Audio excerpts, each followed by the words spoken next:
Welcome everyone. We are really going to treat this as like a live podcast session, talking about all things personal brand, sharing your story, telling the world about your process, about your mission, about the vision that we all have and the businesses we're building, and the journey that we are all on. Excited to have a discussion together and really share each of our experience and learn together about what we're all doing. Cool. Heck yeah. Well, let's go around and introduce each other. And first off, we want to thank our guests here, Krista and Alex. It's a pleasure to have you guys. So happy to be here. Thank you. Go ahead and introduce yourselves. My name is Dr. Krista Anderson. I am the founder of Fixall, a software and mobile app that helps people understand the impact and meaning of the words that they use in written communication. And the aim and goal of that is to help people be more responsible, kind, and connected in their communication and bring humanity back into the way we communicate. Hi, I am Alex Podar. I have a couple of accounting companies. Yes, I'm not a tech careful with that. But my company does work with a lot of tech companies. Bsbk Bookkeeper has been around for 16 years. We have seen lots of different businesses who start to being sold for hundreds of millions of dollars. I'm an immigrant of ours, so the American dream is perfectly alive. I came to the US with $50 in my pocket. The US was paid for by friends. So now I'm here and I have a couple of very successful businesses. Love it. I'm excited to chat about that.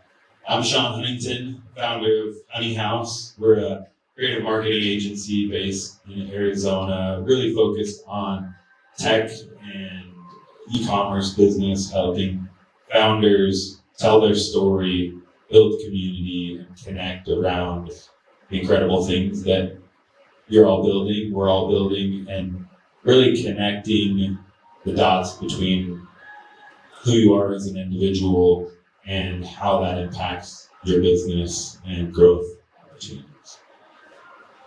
I'm Parker Williams. I'm Sean's co-host today. My full-time job is a sales rep or head of sales for a advertising agency called B2 Links. It's based here in Utah. We do LinkedIn ads. And part-time, I'm with Sean, and loving the startup world and podcasts and creative and all that fun stuff. Yes, sir. So, really want this to be a conversation, to be about a journey. Parker's going to be teeing up some questions and kind of guiding us through the process of what personal brand means to all of us, what ways have we found that a personal brand impacts our businesses and how we show up online, but also in person. And we are big believers in the soft skills that make for lasting, successful businesses. Our tagline is relentlessly creative, aggressively kind. Our podcast is called Build Stuff, Be Kind. And we really want to get into the details of those interpersonal skills, our personalities, the things that make us as individuals great, that then really is what personal branding is all about. And that's where we want to really have this conversation today and really discuss all of the ways that we show up in the world. We've met the two of you at conferences just like this and instantly formed lasting connections, and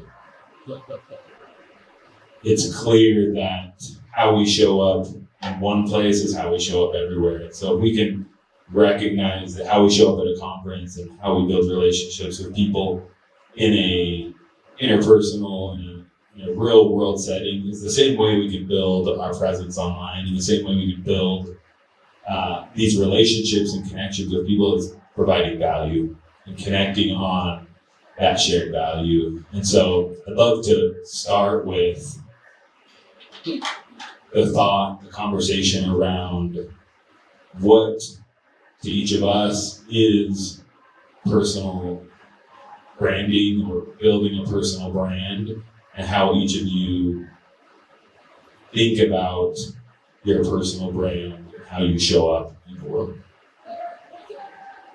Okay, I'll start with that. One, you keep using the term show up, and I think that that's one of the most important parts of a brand is to continually show up, whether that's to in-person events and to showing up as an online presence. I am only newly in the tech space as a founder over the last year or two, and I have found that for me to build relationships, meet the right people, understand the ecosystem, I have to show up. And I have to show up at things that may not appear to be important to the process of my brand.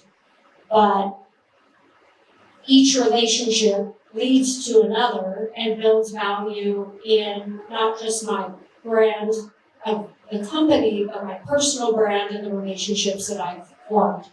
The other part is making sure that how I show up aligns with what my values are and what the values of my company are. And for me, those are with humanity, dignity, equity, and respect.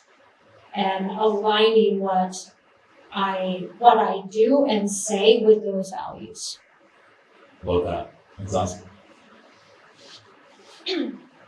So, as I said, our big companies has been around for 16 years. We have over 600 clients nationwide, and my marketing budget for 16 years have been $50 a month.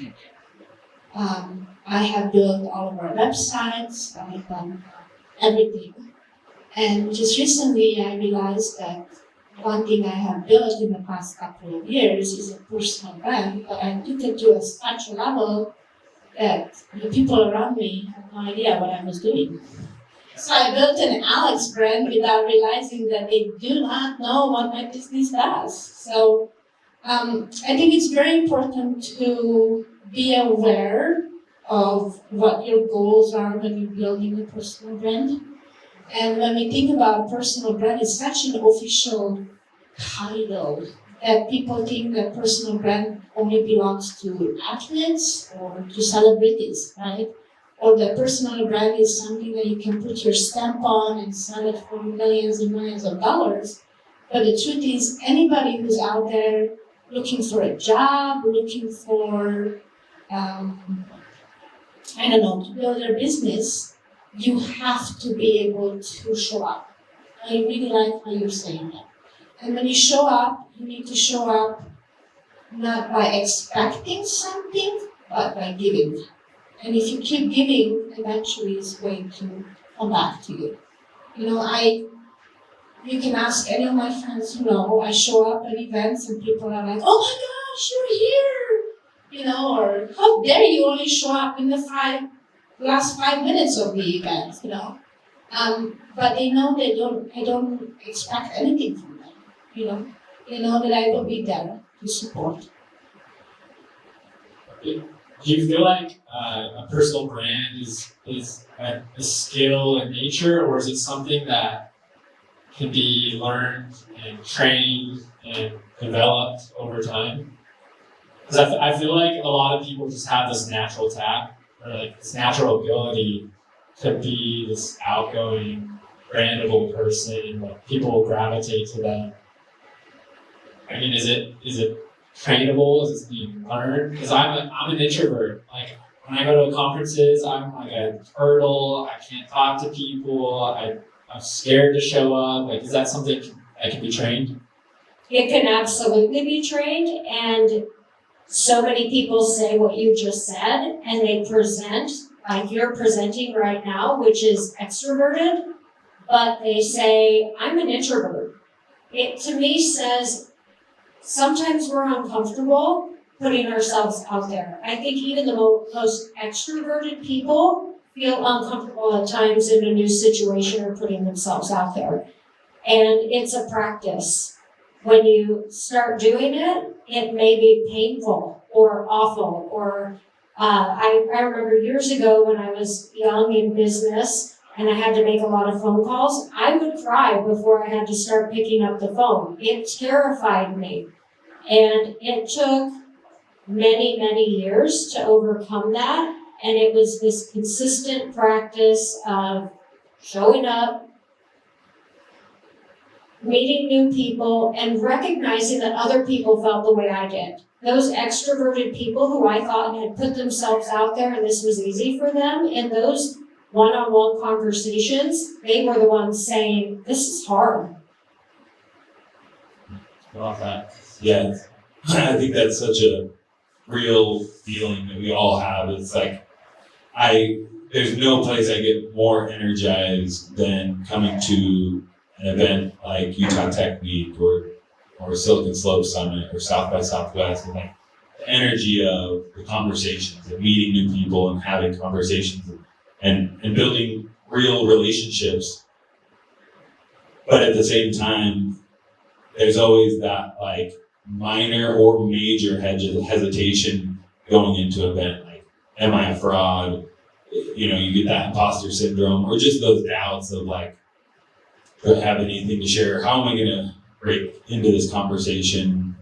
And a lot of times too, especially if you're looking for business, like you need to have the right conversations to potentially develop a relationship with a potential client, or you really need new business. And but I found for myself, when I kind of allow myself to slow down and step back and just think about, where can I provide value? How can I show up in a way that's meaningful for the person I'm talking to, rather than what am I trying to get out of that conversation in that moment?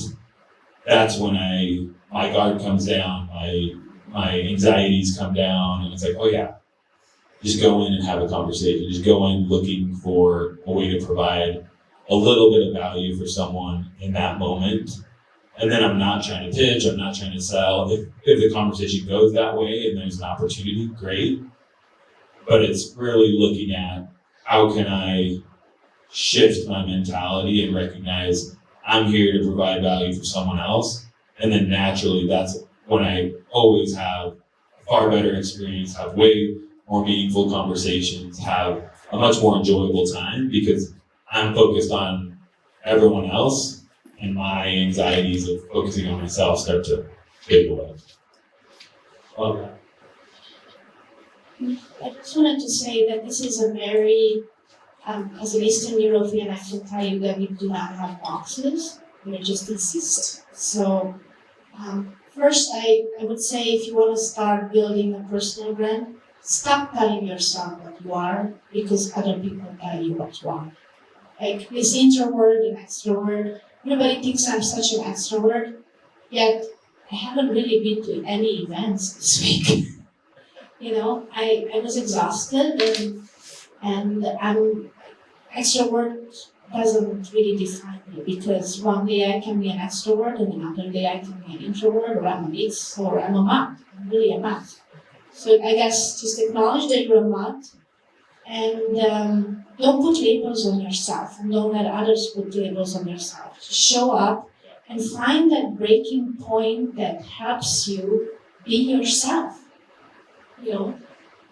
Remember who you are, and you will find the people who want to be around you.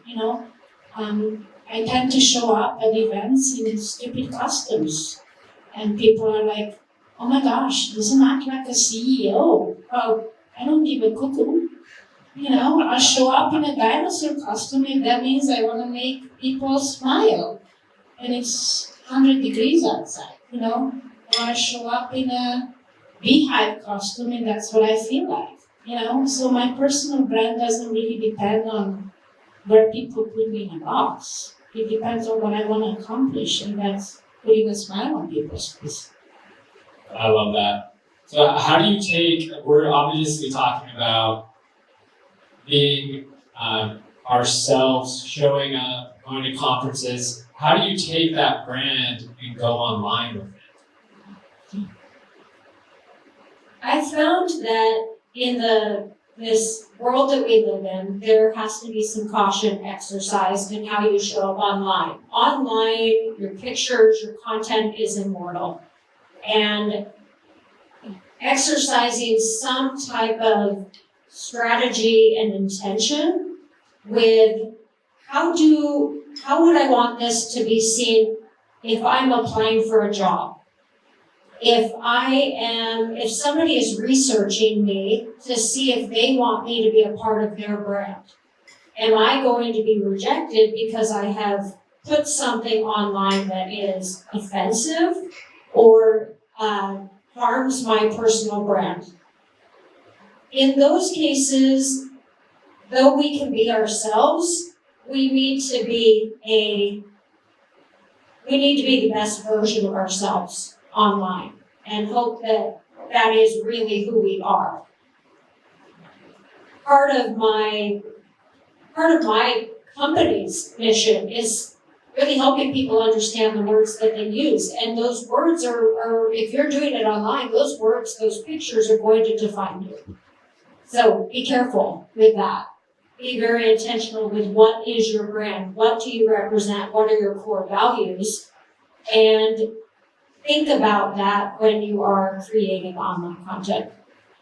Yeah, I think that's such a good point. I think a lot of people assume because online is so open, it's so lasting and forever, and we also assume that, if I start building my personal brand online or sharing my story, I have to share everything. I have to share everything I do and my family and my kids and my life. When in reality, you get to decide.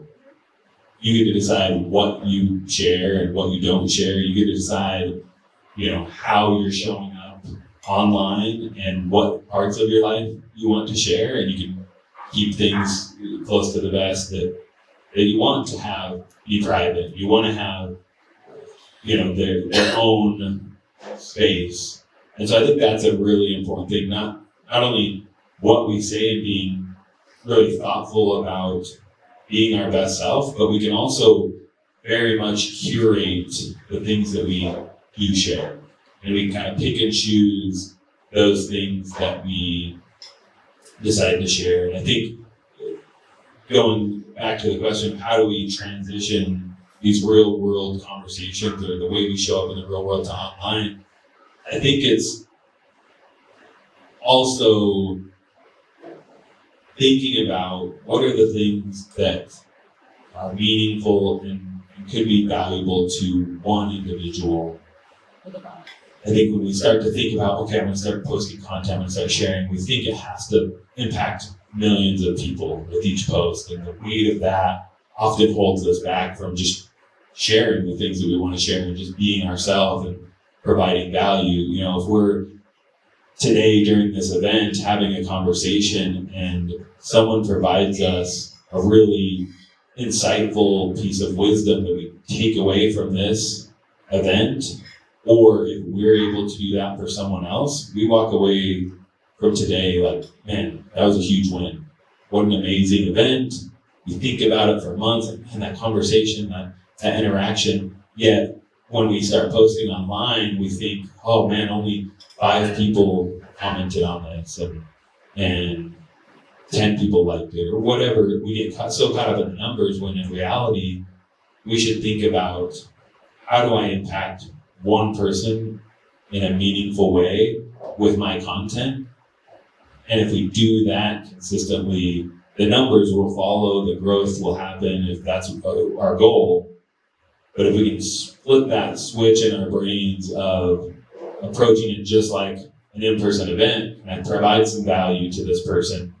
Doing that online, can I provide value today to one person? Awesome, I'm going to share this piece of my story. So I had to overcome a lot of challenges because, number one, I learned English when I came to the States, which is 2005.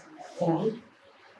So my grammar is not very good. So when I have to post thank you for Grammarly, I can't wait for your software to come out. So it's been hard. But a couple of years ago, I decided one thing that my personal brand built is that I speak my mind, right? So I don't really filter that much when I post. I will post what is often I go against somebody else. Right now I'm gonna play the devil's advocate a little bit.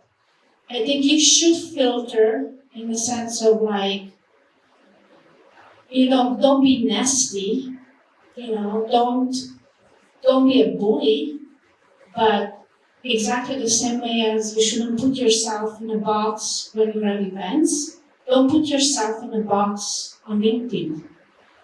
So a couple of years ago, I decided whatever it takes, I will just speak up, right? And I didn't get any comments. I didn't get any shares.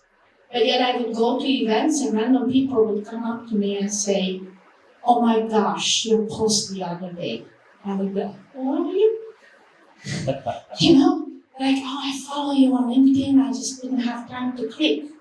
So what I wanted to say is that often the click doesn't matter and the impact is behind the click. So my most viral LinkedIn post that had like 11,000 shares was a stupid meme, and then I put out something meaningful and I don't get likes, and yes, it hurts your feelings because you think nobody. But trust me, people do listen. So don't do it for the likes. Speak your mind. Filter, but don't filter too much. I feel like that goes back to what Dr. Krista said, which is showing up. Just show up. Whether you get impressions or clicks or engagement with your post. If you have a story, you have something meaningful to share, you have something to provide to an audience, you should just show up, share it, because it might help somebody, and you don't know. Along with the personal brand is our story, our personal story outside of our work life. And sometimes those stories are very vulnerable, but those are things that people connect with. Part of my story is having had breast cancer. And for a couple of years, I looked very sick and didn't present as myself. And I was very hesitant initially to talk about that or post any of those pictures. But that's part of my personal story, which is part of my personal brand. And being that it's a disease that many people will be impacted by, and almost everybody knows somebody who has had cancer, that space of vulnerability, although it's been difficult to post your most horrific picture, has, to Alex's point, brought people into my life who have said, I've had that experience, and what you said about it was helpful to me or gave me courage or allowed me to talk to somebody else or inspired me to go get a checkup that I've been avoiding. I think the level that having some vulnerability allows people to also relate to your humanness. And that's the key. One of the biggest things I've learned from, and I don't even remember who said this, but they said that when you're building a personal brand, you often try to sound smarter or to reach those millions of people, when you really just need to reach those who want to relate to you. Yeah. You need to speak to those who would relate to you. And then your story doesn't have to be different. And just like you said, when you show up at an event, you find the people that you click with, that you really engage with, you have these meaningful conversations. I think that's such a really cool insight. It's like, share your experience, document, your life and what's happening, because there's people that will resonate with that story, that will connect in a meaningful way to your journey and your experience, and you'll find those people that really support what you're doing, that connect with it, and then they'll share it. And so I love that. Like those numbers and growth and all those things that is easy to get caught up in, really comes back to, where can I find a group of people that I can continually share value and that it's a value exchange. I think a lot of big focus of brands and a big conversation right now is around how do I build community as a brand. Building a personal brand is very much about building community. It's about fostering relationships, and audience and community are not the same thing. You're gonna have people that listen to your podcast, listen to or tune into your content, but true community is when there's an interchange of value back and forth, not only with you and the person that's maybe commenting or engaging, but also now the people that heard your conversation or took something of value from something that you shared, and now they're connecting because of it. And I think that's what's really cool about community is when you can provide that value and provide that space for connections not only to happen with you and other individuals, but now other individuals are connecting with each other because of the conversations we're having or you being vulnerable about your cancer. Someone may take that and now they connect with another person that also, and so it's that compounding effect of where if we're vulnerable, we put out valuable content, now other people are able to connect with each other and provide value between themselves, that really that community compound and grow.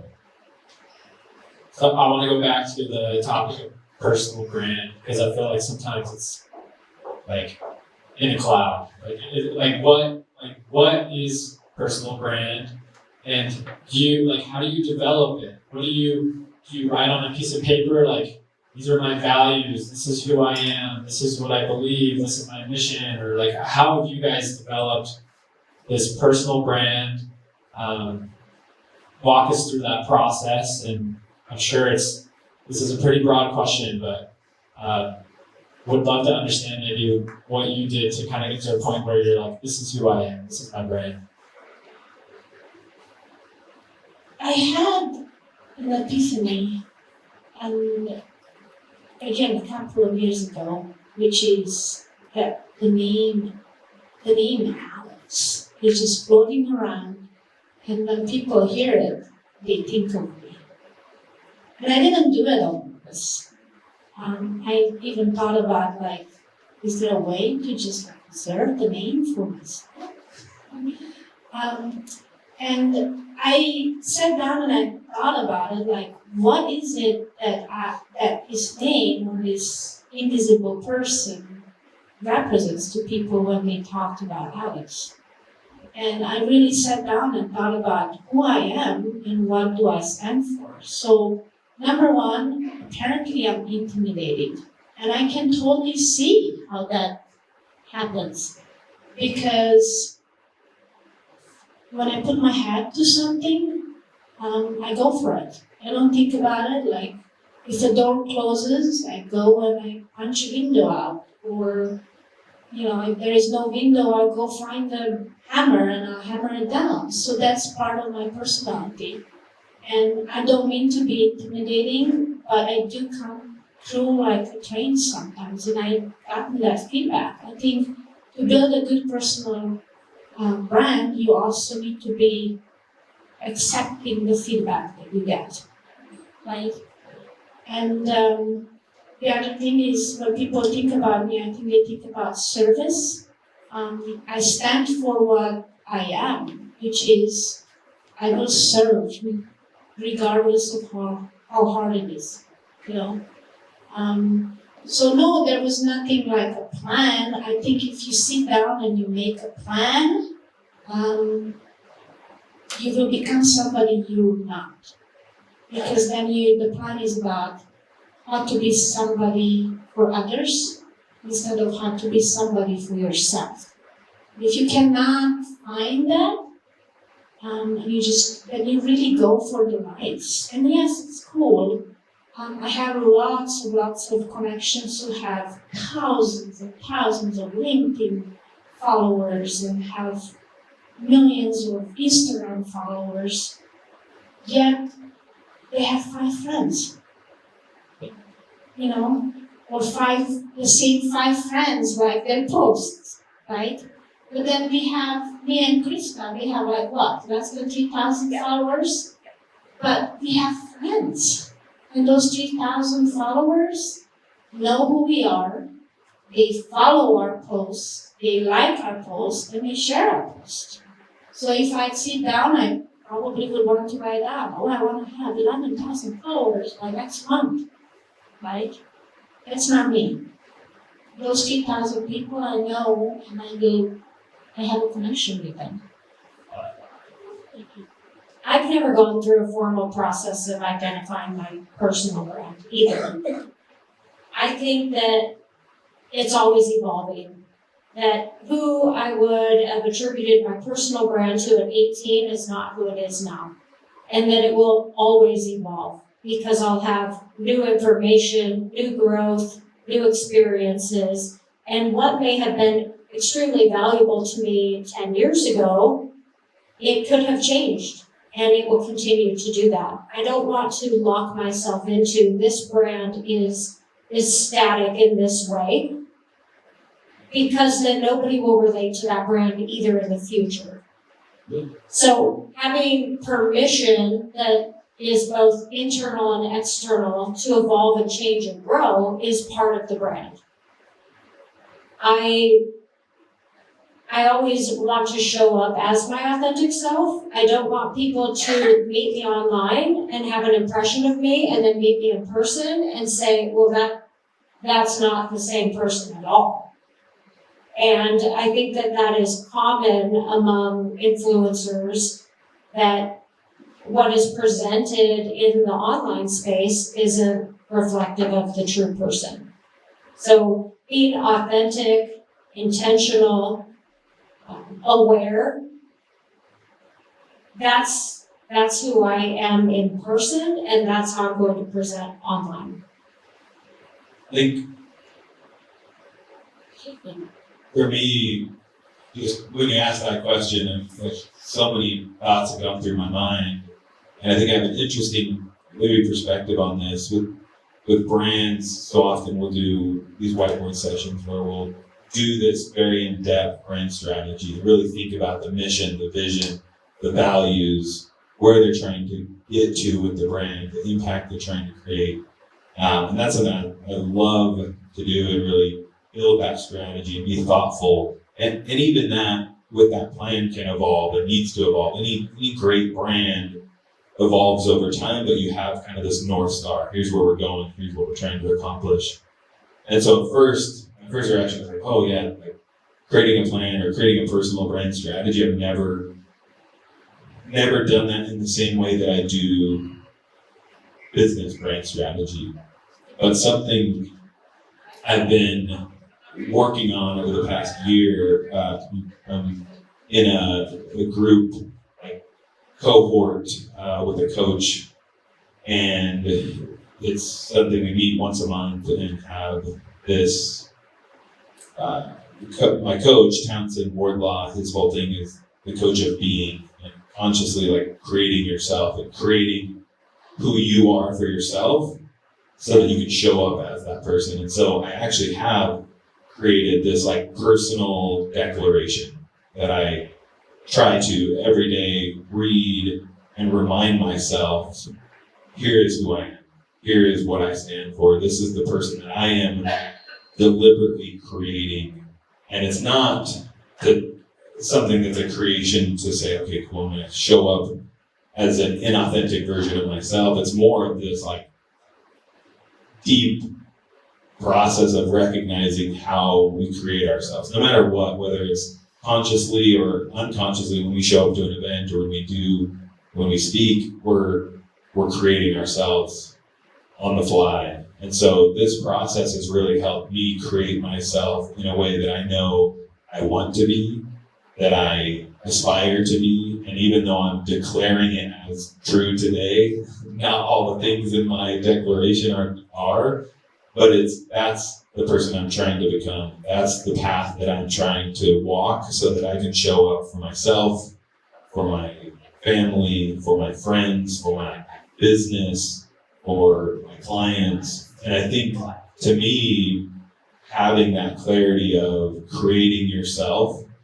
is, in a way, a personal brand strategy. It's a way of really understanding who you are and how you're showing up in the world. So it's a very different process. You know, if we were to be on a whiteboard doing a brand strategy session, that process and the visuals would look different than this, more of like an inventory of how am I showing up that maybe I like. And Alex, to your point of like, people are intimidated. And it's like, that's how people perceive, but you're creating yourself as knowing what you want and going for it. And that's how you're living your life. And some people can take it as you're intimidating and scary. And some people are like, man, I'm impressed. She really knows what she's going after. And so I think it's, everyone else is going to judge us no matter what. They're going to perceive, and their judgment is their own way of creating their world for themselves. And so I think it's, the more clear we can be on, how do I want to show up? What value do I want to bring? What are the things that I aspire to be in person and online, or wherever I show up? And I think, just in kind of processing your question, Parker, is really recognizing that declaration and that process of wanting to create myself in a way that's meaningful to me. I think that's the important thing. It's not creating myself so that it's meaningful to you or anyone else, or even my wife or my kids, but doing it in a way for me so that I can show up for them as a more powerful creator, as a more powerful, version of myself. And I think it all starts with like getting clear on what we want, so that then we can show up authentically and share that with people. So I'm going to shift gears a little bit. How has developing yourself, developing your personal brand helped you in business? To be courageous. To your point, Sean, what I was hearing is knowing who you are and using that guiding principle of, this is who I am, who I aspire to be, what I want to be, and what I'm working toward. And other people may not experience me in that way, and that's okay. And I bring that into the space of developing my business brand. Not everybody is going to understand why I think my brand is necessary. Not everybody is going to agree with it, just like they're not going to agree with who the brand of Krista is. And to be willing to be vulnerable and recognize that I'm not for everybody, my brand isn't for everybody, but I believe in it, and I'm going to go for it and be courageous, because it's coming from this place of knowing myself and my brand. It's a hard question, because I think any business owner, when they start out, they first sell themselves, then they start selling the brand. So my main job in a business is to build relationships, because in accounting, it's, in a tech company, you sell a product, right?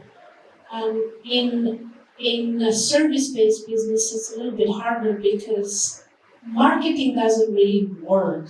In a sense that nobody's going to go to Facebook and search for bookkeeper. They go to Google, but these days they don't even go to Google. So in service, it matters a lot what people think about you, right? So I think by me building the brand of honesty and speaking my mind, people know that I'm a true Eastern European, and if I say I will take care of you, means I will take care of you. And so they trust our partnership. So I can go out there and talk to a multi-million-dollar business, and I say, I have 50 bookkeepers ready to help you, and they say, okay, because somehow I built that trust. Just stand up for who I am. So we built a 7-figure business out of $50 a month marketing because they believe in us. They believe in me, they believe in my business partner, they believe in our bookkeepers, they believe in the brand that we built, you know? That goes so far. Honestly, that's the best kind of marketing, truly.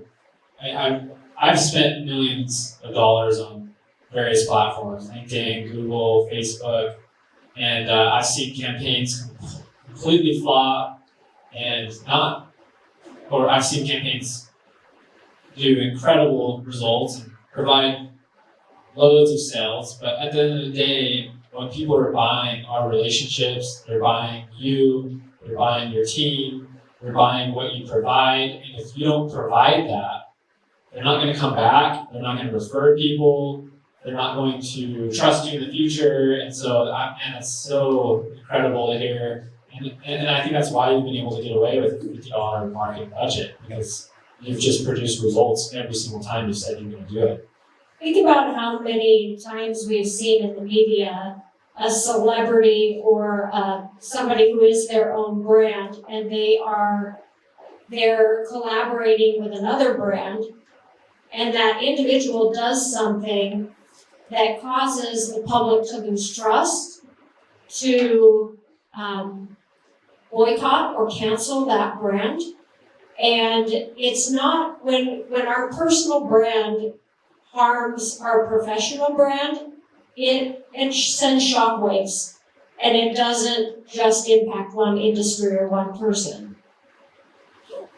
Yeah, I think that's so true, and I think it's so important that it also goes the opposite way.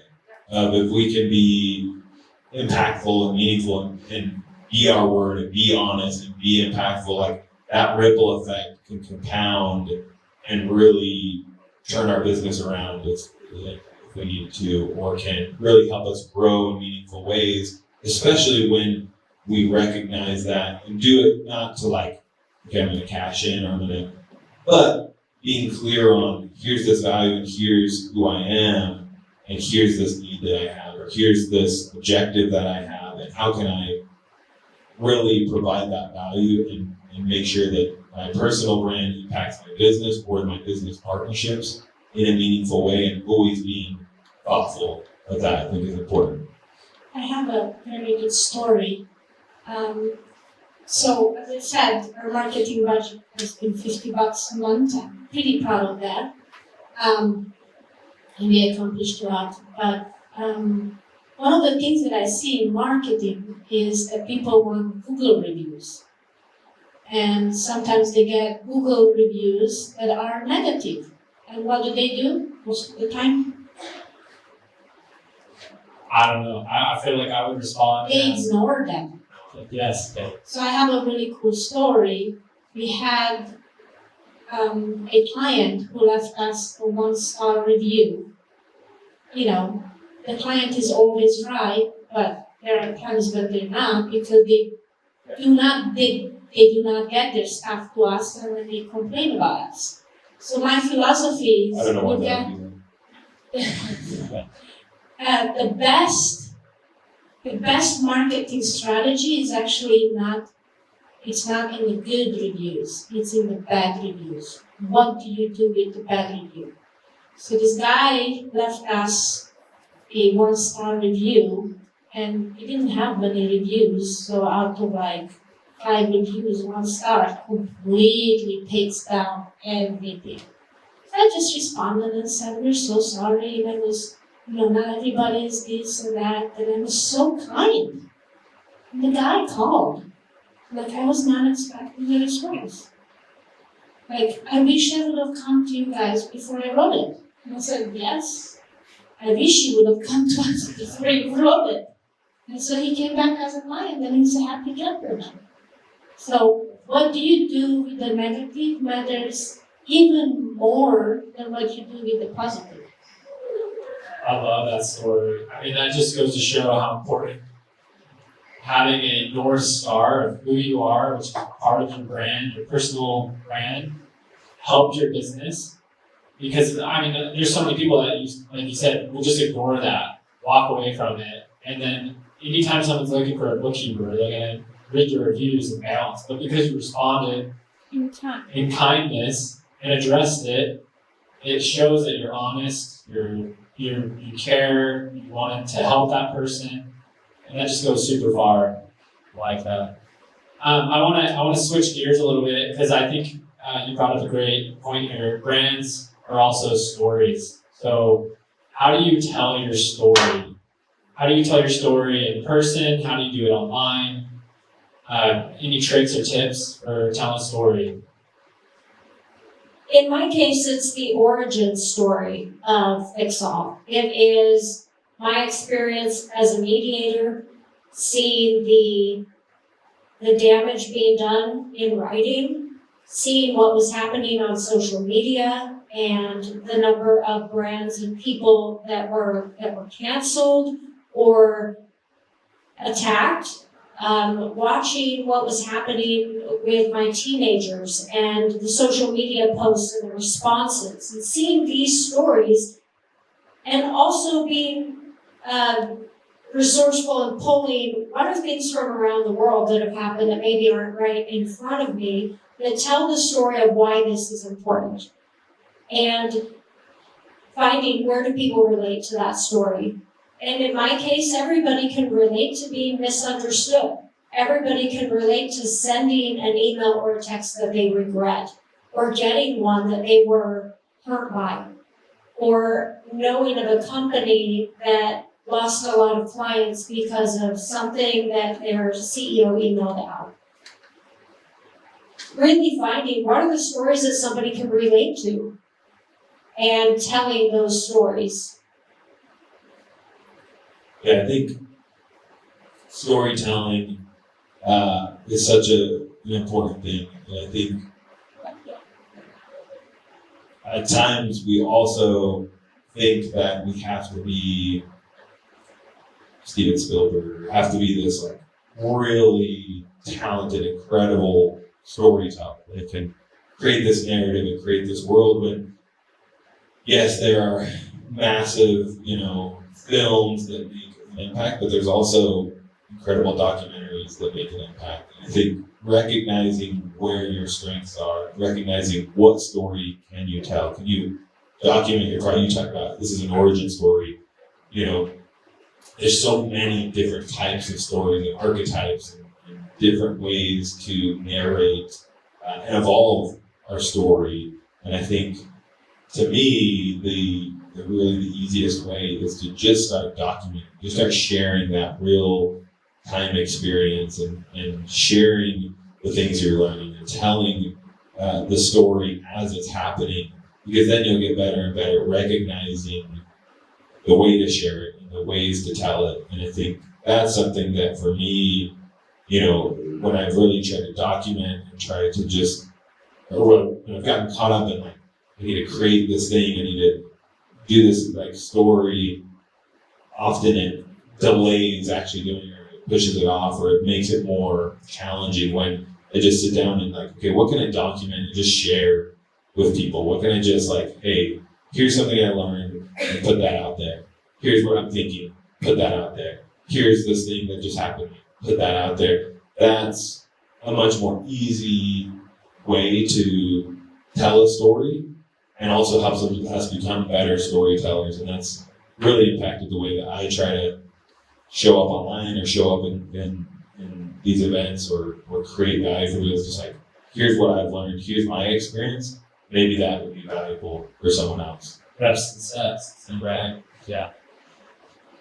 I think in this case, to answer your question, I actually want to go back to the plan. For a long time, actually for almost 10, 12 years, I kept pushing my business partner in front of our company. Anytime there was a request for a podcast or anything, I always thought, but we're accountants, so we should only talk about accounting. even though behind that accounting company is pretty genius marketing manager, if I can say. And so I always pushed her because I always assumed that people want to hear about what you're really good at. And it wasn't too long ago, actually 2 years ago, when my good friend Paul Sheen talked us together and said, Alex, I'm putting this event together and I really want you to tell your story. So my first reaction was like, okay, he wants backyard bookkeeper. So I talked to Julie, and Julie's like, no, Alex, I think he asked you to tell your story. And that's when I realized, wait, people want to hear my story? And I think, number one, don't put yourself in a box, and I cannot say this enough times. Number two, when you have the opportunity to tell your story, be open to it. See what it happens to you. That was a huge change since then. I've been on podcasts, I've been in other speaking gigs, and that day was when I realized I do have a pretty darn good story. More than anything, people right now, what's happening in the world, they want to hear what America stands for. I'm not going into politics, right? But America was built by immigrants. And here I am, I came to this country with nothing, literally. Like when you hear the stories of $50 in your Your back pocket. back pocket, that's what I meant to say. I did that. And that $50 wasn't even mine. It was my ex-boyfriend's. My plane ticket was paid by my friends with points 2 days before I was supposed to leave. My college, my first semester was paid by friends. And here I am now, have 37, 40 people working for me. Like, guys, if you don't understand what that means, then you don't deserve to live in this country, because this is the country of opportunity. I see homeless people on the street, they speak English, and I go, you do understand if you just get yourself a passport, you can go and make thousands and thousands of dollars by teaching English. What are you doing? You know? So there is a story, and you just have to allow it to happen to you. 100%. I think that's such an important thing to recognize. And I think where you were touching on, when you talked about like creating your brand playbook, like, or your personal brand, like, I don't want to, Krista as well, I don't want to like confine myself to this box of something that I think that I need to be. I think that's so true. It's like sharing your story, just sharing your experience. Like, people get caught up in like, okay, I can only talk about taxes. I can only talk about accounting. Like when you own an accounting business, I can only talk about this very specific niche that I'm in. And I think when we think about building a presence online or creating value, like every part of our experience is valuable, and everything that we can share, that story, going to resonate with so many people, whether they're immigrants or not, in that journey and your journey of building this and beating cancer. It's like all of these pieces are what make us human.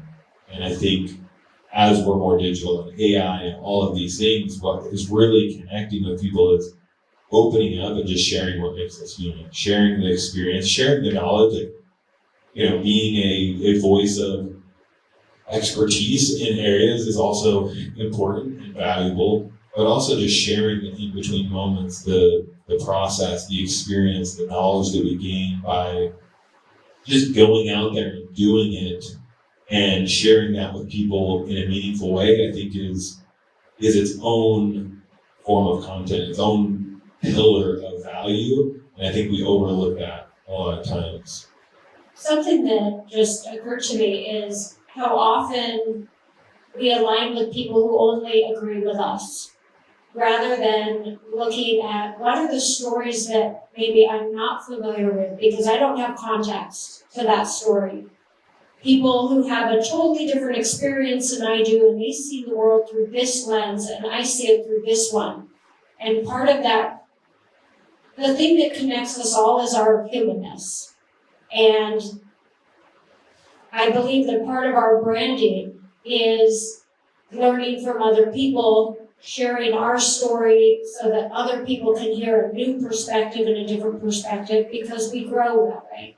We connect that way. Hearing Alex's story can add a new perspective on how people see immigration and the process of diversity.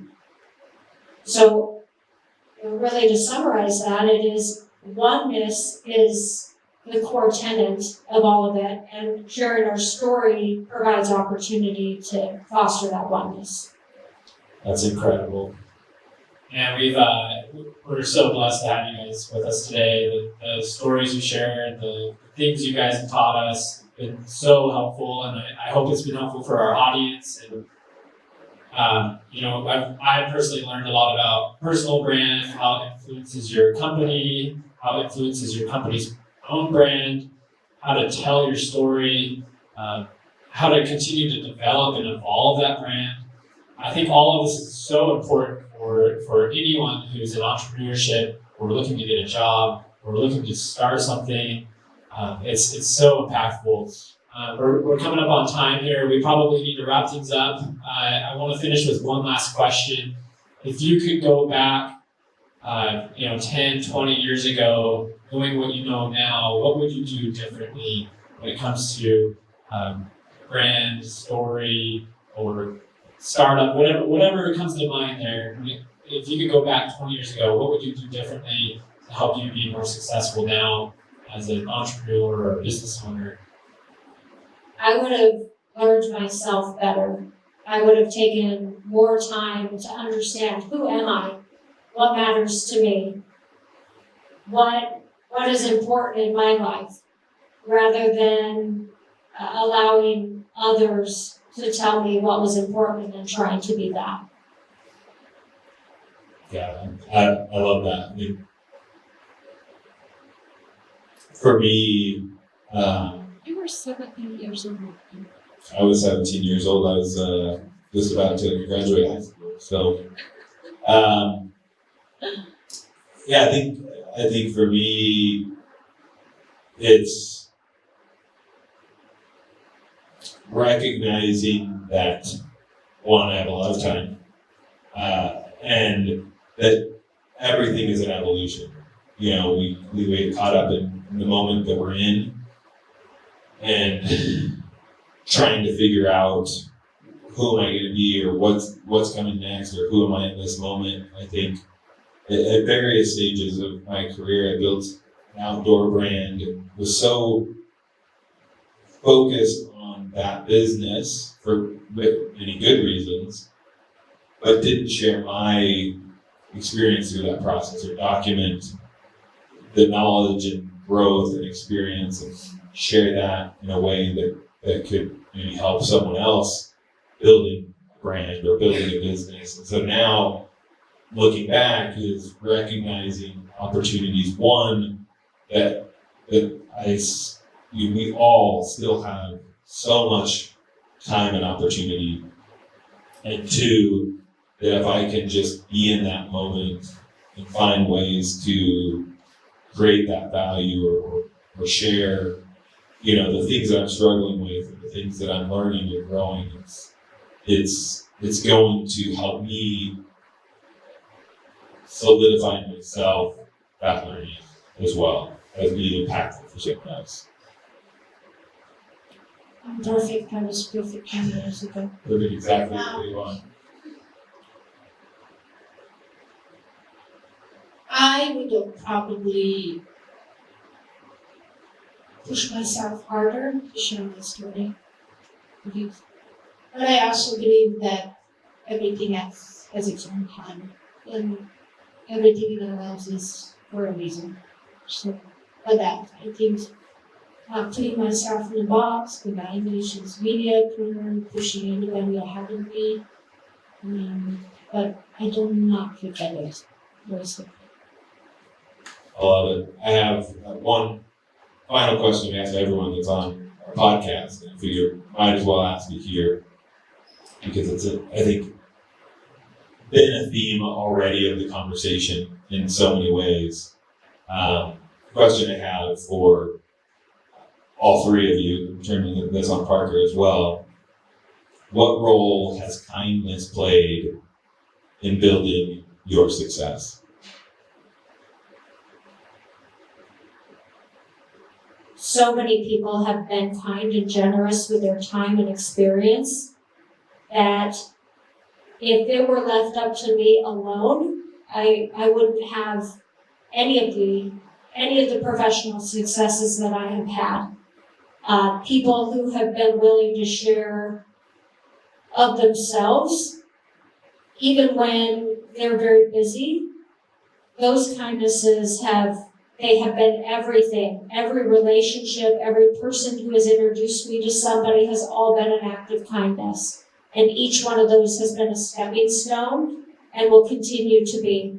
And I get the privilege of doing that for others. It's part of that reciprocity of kindness. It's perpetual.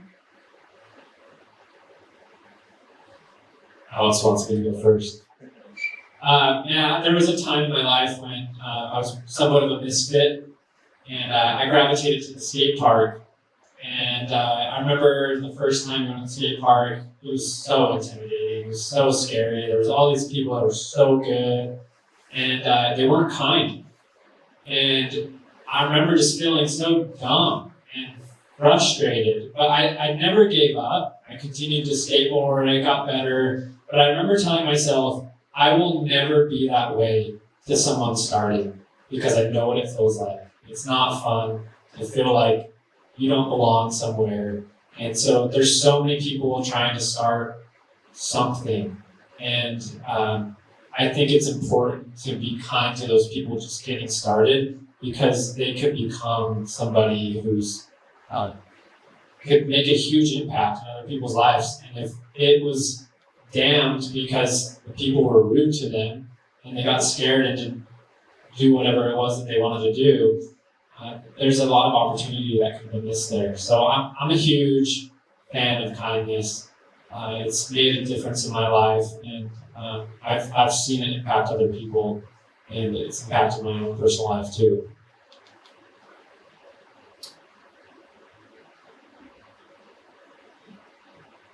I think being kind when everything is good in your life is easy. Being kind when everything is going to hell is very hard. But if you can be that, you can make that English. So there has been. She just wanted that mic drop. Shut up. Well, thank you so much for joining us today. You guys have shared some awesome golden nuggets, and we hope it's been helpful to our audience. Thank you, everyone, for joining us today. So glad to be here. Sean, do you want to close us up? Yeah, thanks everyone. Thank you guys. Thanks, for Kiln and Rev Road and Utah Tech Week and this opportunity and this event and some of the other events, and for each of your experiences. Thank you guys for really showing up. How all of you show up in the world. It's a pleasure to be on the stage with each of you, knowing the impact that you make on a daily basis, the people that you are. There's a reason, that we're having this conversation, and there's a reason that it's been such a, I think, different conversation than maybe is expected when talking about personal brand. A lot of times gets into the, the celebrity nature or the status of, and I think it's been such a foundational conversation around kindness and goodness and value and perspective. And I really, really appreciate you guys bringing that perspective, and hopefully has been valuable for everyone here and for everyone who tunes in. My invitation to everyone is to recognize that we all have a story to share. We all have unique experiences. Don't get caught up in the challenge of what should I share, or who am I to build a personal brand, or who am I to share my experiences, when we all have a unique story. We all have a perspective. Embrace that, share that, provide the value that you have with others, and that'll start to compound more and more as you do it in a consistent way. And so we appreciate all of you, and until the next time, we'll see you then. Goodbye and good night. Be kind.